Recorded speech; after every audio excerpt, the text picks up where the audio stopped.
నమస్తే welcome to 4SIdes TV నేను రేవతి ఆంధ్రప్రదేశ్ పై వరుణుడు పగబట్టినట్టు కనిపిస్తోంది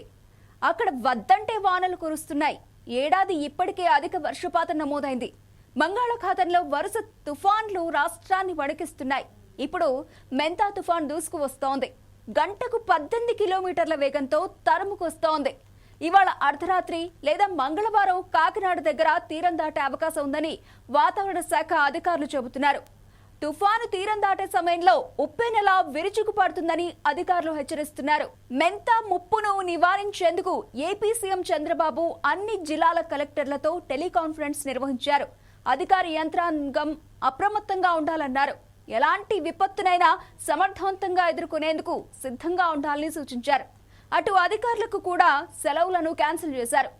మంగళ బుధ గురువారాల్లో తుఫాను ప్రభావిత జిల్లాలో విద్యాసంస్థలకు సెలవులు ప్రకటించారు ప్రజలు అత్యవసరం అయితేనే బయటకు రావాలని హెచ్చరించారు ఏపీని వరుస సవాళ్లు ఉక్కిరిబిక్కిరి చేస్తున్నాయి రాష్ట్రానికి తీర ప్రాంతం ఉండడం వరంగా భావిస్తారు అయితే ఇప్పుడు వరుస తుఫాన్లతో ఆ మాటలో నిజం లేదనిపిస్తోంది విపత్తులతో ఆంధ్రప్రదేశ్ విలవిల్లాడిపోతోంది ఇప్పుడు రాష్ట్రాన్ని మెంతా తుఫాను వణుకు పుట్టిస్తోంది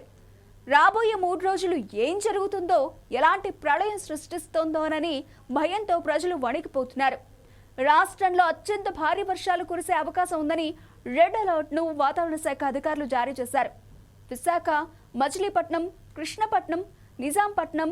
గంగవరం కాకినాడ పోర్ట్లకు 1వ నెంబర్ హెచ్చరికలు జారీ చేశారు తుఫానుగా తీరం దాటే సమయంలో గంటకు 110 కిలోమీటర్ల వేగంతో ఈదురుగాలులు వీస్తాయని చెబుతున్నారు బుధవారం వరకు తుఫాను ప్రభావం ఉంటుందని అప్పటి వరకు ప్రజలు అప్రమత్తంగా ఉండాలని సూచించారు అధికారులు సముద్ర తీర ప్రాంతాల ప్రజలను సహాయక శిబిరాలకు తరలిస్తున్నారు